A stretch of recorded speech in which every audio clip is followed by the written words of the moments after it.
तर आम्ही कुठे चाललो, मायनी म्हणून एक गाव आहे साताराच्या पुढे, कारण तिथे एक डॉक्टर आहे. इथं आम्ही पोहोचलोय. हे आहे सायदीप क्लिनिक. आता जो काही परतीचा प्रवास आहे तो पुढच्या ब्लॉग मध्ये बघा. पाटील फॅमिली का विंडो दिले, कोई टेंशन लेने की जरूरत नहीं. मित्रांनो आम्ही थांबलोय.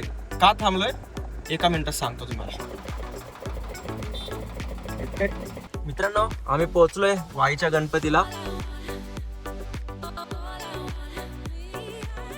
आता आमचा परतीचा प्रवास चालू झालाय घराकडं. बघू मजा काय येते. बबीताचा काका झोपतोय. अच्छा जागी आहे का तू?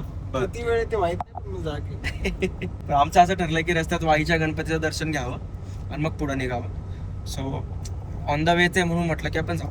मित्रांनो ह्या रोडवर खरं गाडी चालवायला खूप मजा येते, कारण डांबरी रस्ता आहे, एकदम मोकळा आहे, काही ट्रॅफिक नाहीये. हायवे पेक्षा आहे ना हा रस्ता मला आवडला. खरंच भारी हा रस्ता. आम्हाला डॉक्टरांनी परत एक 2.5 महिन्यांनी बोलवलंय, म्हणजे ऑगस्टच्या फर्स्ट वीक मध्ये. पण तेव्हा तो पावसाळा चालू असेल, तेव्हा हा जो परिसर असेल आजूबाजूचा काय दिसेल आणि काय वातावरण असेल इथे, खतरनाक एकदम. तर तुम्ही हा रस्ता बघून घ्या मित्रांनो. आजूबाजूचा परिसर बघा. ठीक आहे, एवढ्या उन्हाळ्यात सुद्धा हिरवेगार झाडं आहेत इथे. पण जेव्हा मी ऑगस्ट मध्ये येऊ तेव्हा बघा की इथं काय वातावरण असणार आणि काय दिसेल एक नंबर. काका तुला काय बोलायचंय का? ऋताच्या काकाला काय बोलायचंय का? No comments. No comments. ऋताच्या काकाला पुढच्या वेळेस आणणार नाही मी. नो कमेंट्स भरपूर कमेंट्स आहेत माझ्या, तुम्हाला काय सांगू मित्रांनो, भरपूर कमेंट्स. पण सध्या तुम्ही पहिला तुम्ही कमेंट्स करा, लाईक करा, शेअर करा, सबस्क्राईब करा, मग आपण नंतर बोलू. अरे हा पण ब्लॉग जस्ट स्टार्ट झालाय. तरी पण करा. सिरियसनेसच नाहीये इथे.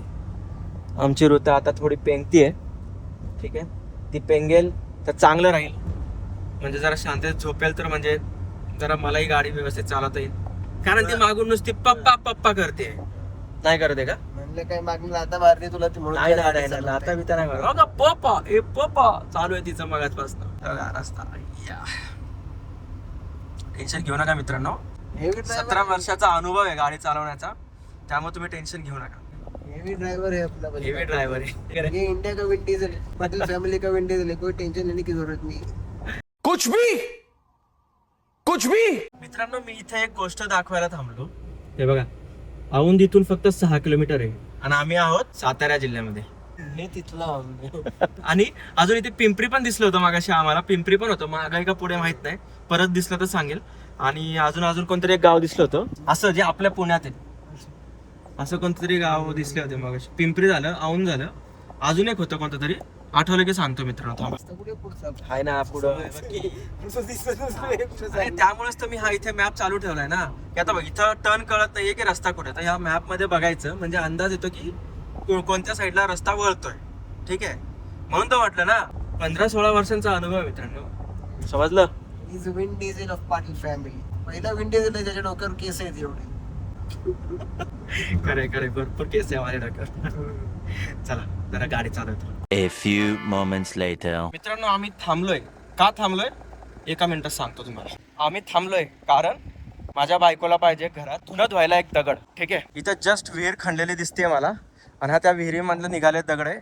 माझ्या बायकोला दिसले. आता ह्याच्यात मला एक मोठा दगड गाडीत टाकायचा, जेणेकरून हिला कपडे चांगल्या प्रकारे धुता येतील. कुत्रं येत आहे तिकड नाही, काय नाही करणार. हे चल काय बघू, पटकन दगड घेतो, निघतो इथून. ते कुत्रं लागेल माझ्या मागं.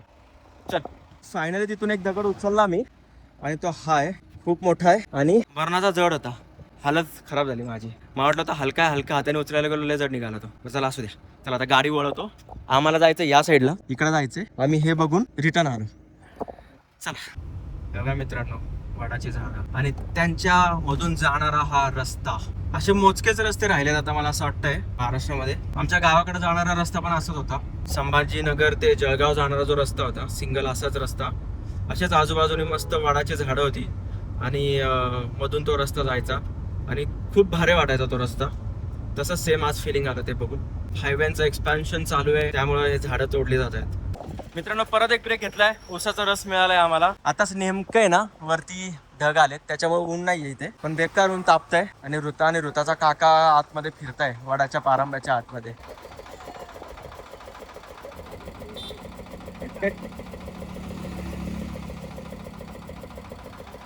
चला मित्रांनो, ऊसाचा रस पिऊ मस्त वाला. 1 hour later. आम्ही आता साताराला पोहोचलोय. मागच्या 1 ते 1.5 तासापासून मी ऋताला झोपवायचा प्रयत्न करते, पण तिला तिचे पप्पा पाहिजेत. आणि मी तिला झोपवते असं, तर मला दम देते ती. ए जा. बघा, बेबीला पप्पा पाहिजे का? आणि गाडी कोण चालवेल मग तुला पप्पा पाहिजे तर? मम्मी. आई. मित्रांनो, आम्ही आता साताऱ्यामध्ये पोहोचणार, हायवेला लागलोय. तुम्ही बघू शकता. आता इथून वाईचा गणपती आहे 34 किलोमीटर आणि 34 किलोमीटरसाठी लागणार आहेत 39 मिनिटं ॲज पर गुगल मॅप. पण रस्त्यात आम्ही कुठे थांबलो तर ब्रेक होऊ शकतो. आणि हिचा पप्पा चालू आहे, हिला काही झोपायचं नाहीये. बघा, व्यवस्थित अंथरूण आहे, पण ती तिकडनं मला आवाज देते, ए पप्पा, ओ पप्पा, ए काय होय, झोप ना बेटा, मम्मी तुला काय काय करल, झोप. तिला मीच पाहिजे, पण गाडी कोण चालवेल ना? मी तर तिला झोपायला बसलो तर जाऊ दे, झोपेल ती, नाही तर नाही झोपणार. काय ओ बेटा, हाय. तू पण जा. अच्छा, तुला म्हटली का जा? बापरे. काय काय ए. आणि तिचा काका बघा, फुल झोप येते. वाईला पोहोचू पटापटा. आता वाजलेत किती, दुपारचं बरेच वाजलेत, किती वाजलेत समजत पण नाही मला इथून. जाऊ दे, ते मोबाईलची स्क्रीनच चमकते. जाऊ दे, चला ठेवतो, बाय बाय.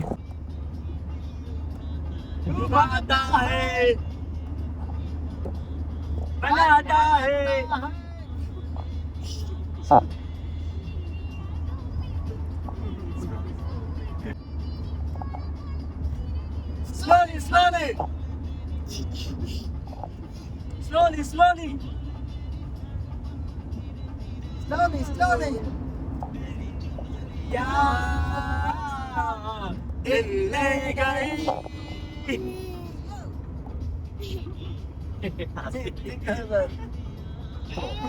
काय बेटा?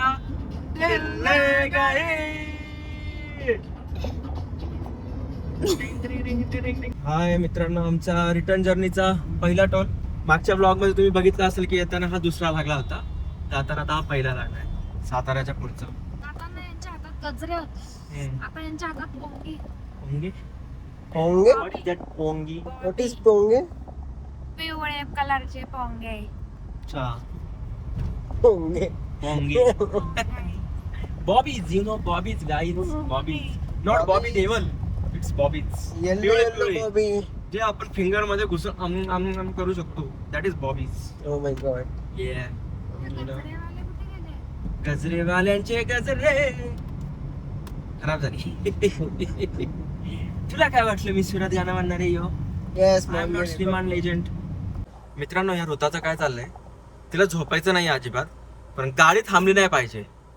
गाडी थांबली की ती डायरेक्ट ओरडती आमच्यावर. असं चाललंय. चला, वॉशरूम ब्रेकसाठी थांबलो होतो. आता एक किती राहिले, 14 किलोमीटर अजून वाईचा गणपती. भेटू मित्रांनो. आम्ही पोहोचलोय वाईच्या गणपतीला. हे बघा, जस्ट पार्क केली गाडी, अजून गाडीतच आहे. बाहेर भयंकर ऊन आहे. पार्किंग फुल होतं, कसं तरी पार्किंग मिळाली आहे. 10 मिनिटं लागले पार्किंग मिळायला. ठीक आहे, चला आता पटकन आहे ना दर्शन घेतो.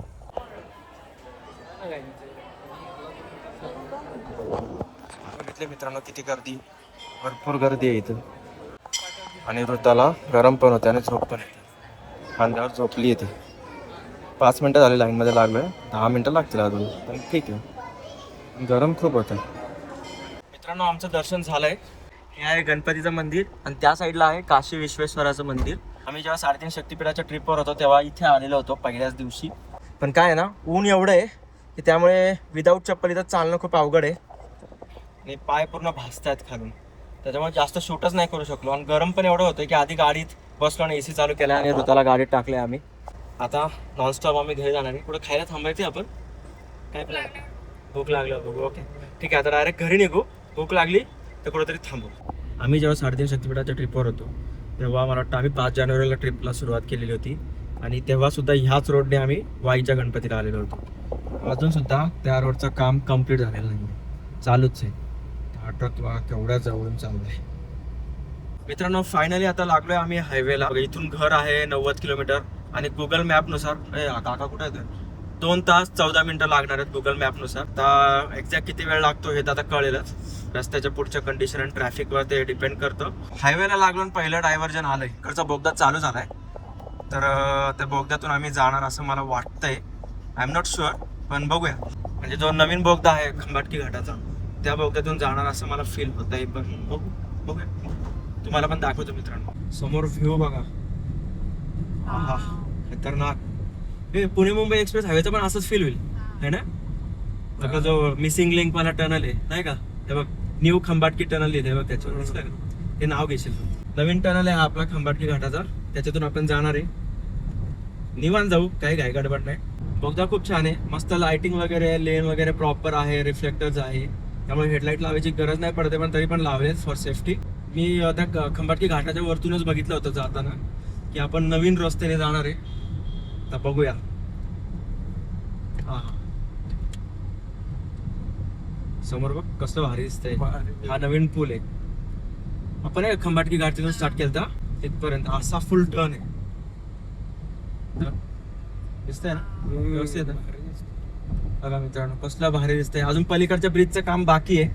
जो साताऱ्याला किंवा कोल्हापूरकडे जाणारा रूट आहे तो अजून बाकी आहे पण इकडचं झालंय म्हणून इकडचं त्यांनी चालू केलंय जेणेकरून ट्रॅफिक होणार नाही. आणि ते तिकडं आहे खंबाटकी घाट. त्या साईडला आता ते गाड्या दिसत आहेत मला इथून पण तुम्हाला दिसतात का नाही माहित नाही. कॅमेऱ्यामध्ये कॅप्चर नाही होणार. जाऊ द्या. भारी आहे ना. भारी केलंय एकदम मस्त असं एकदम स्मूथ आहे रस्ता कडक एकदम. आजच्या आमच्या प्रवासातला हा परतीच्या प्रवासातला हा दुसरा टोल नाका. आम्ही खेड शिवापूरच्या टोल नाक्याला पोहोचलोय मित्रांनो. आता चला हा टोल नाका क्रॉस करतो आणि पटापटा रस्ता क्रॉस करतो कारण मृता झोपली. आता जस्ट कात्रजचा बोगदा क्रॉस केलाय मित्रांनो. आता सगळ्यांना माहिती आहे हा उतार नवले ब्रिज पर्यंत आहे. जे कात्रजच्या बोगद्याच्या आधी 100, 80, 90, 120 ने पळत होते ते सगळे आता 60च्या स्पीडवर आले. कोणाच्यात हिंमत नाही 60 क्रॉस करायची. जागोजागी कॅमेरे हे जे असे स्ट्राईप्स टाकले आहेत त्याच्यामुळे अख्खं म्हणजे गाडी नाही आपल्या अंगातली हाडं पण हलतात. एवढी खतरनाक पद्धतीची स्ट्राईप्स आहेत. अख्खं गाडीचे पुरजे हालायला लागलेत असं फील होतं. आणि त्याच्यामुळे भरपूर ट्रॅफिक होते. पण हे ॲक्च्युली सेफ्टीसाठीच केलं आहे गव्हर्नमेंटनी. आणि इथून जे ट्रक्स वगैरे यायचे स्पीडनी ते डायरेक्ट नवले ब्रिजपर्यंत येईपर्यंत त्यांचे ब्रेक फेल व्हायचे आणि मग ते ॲक्सिडेंट करायचे. त्याच्यामुळे टाकले की आत्ता इथूनच ट्रकांनी हळू व्हावं यासाठी. पण शेवटी आता ट्रॅफिक तर होणारच आहे काय नाही करू शकत. मित्रांनो फायनली आता आम्ही घरी पोहोचलोय आणि कात्रजचा टनल क्रॉस केल्याच्या नंतर थोडंसं म्हणजे नवले ब्रिज नंतर भरपूर ट्रॅफिक लागली आणि मी इरिटेट खूप झालो. त्यामुळे ना मी पुढचं काही शूटच नाही केलं. गपचूप घरी आलो कारण खूप बेकार आणि क्लच दाबून माझा पाय अक्षरशः दुखायला लागला एवढी ट्रॅफिक होती तिथे. पण ठीक आहे आता आम्ही घरी आलोय आणि साताऱ्याच्या डॉक्टरने सांगितलं की ऑगस्टच्या फर्स्ट वीकमध्ये परत या. त्यांनी काही मेडिसिन्स 2 एक्स्ट्रा मेडिसिन्स आम्हाला लिहून दिल्या. सो त्या नवीन होत्या. न्यूरोलॉजिस्टने जे मेडिसिन्स लिहिलेले होते तेच मेडिसिन्स ते डॉक्टर म्हटले की कंटिन्यू राहू द्या कारण हेच मेडिसिन्स तिच्यासाठी परफेक्ट आहेत. आणि एक्स्ट्राचे 2 त्यांनी लिहून दिले त्यांच्याजवळून. सो ते तिथून घेतले आणि आम्ही आता आलोय. आता बघूया की या 2-2.5 महिन्यात ऋताला किती फरक पडतो. फिजिओथेरपी पण आमची कंटिन्यू राहणारच आहे कारण त्यांनी सांगितले की फिजिओथेरपी बंद नका करू चालू राहू द्या काही प्रॉब्लेम नाही. सो फिजिओथेरपी चालू राहील. सो बघू आता किती फरक पडतो तिला आणि बघू परत 2.5 महिन्यात म्हणजे ऑगस्टच्या पहिल्या वीकमध्ये आम्ही पुन्हा तिथे जाणार आहे. तोपर्यंत आता ऋतामध्ये काय चेंज होतो काय फरक पडतो बघूया. सो मला वाटतं आता हा व्लॉग मी इथंच एंड करतो मित्रांनो. 2 पार्टमध्ये बनवावा लागला हा व्लॉग कारण काही ऑप्शनच नव्हता. कारण पहिला आम्ही इकडनं जातानाच एवढं शूट केलं होतं की भरपूर मोठा झाला होता. तुम्ही बघितलं असेल तो व्लॉग. सो चला आता मी हा व्लॉग इथंच एंड करतो. जर तुम्ही पहिल्यांदाच माझ्या चॅनलवर आलेला असाल तर माझ्या चॅनलला सबस्क्राईब करा आणि हा व्लॉग जर आवडला असेल तर लाईक करा शेअर करा आणि कमेंट नक्की करा मित्रांनो. भेटू पुढच्या व्लॉगमध्ये. तोपर्यंत बाय.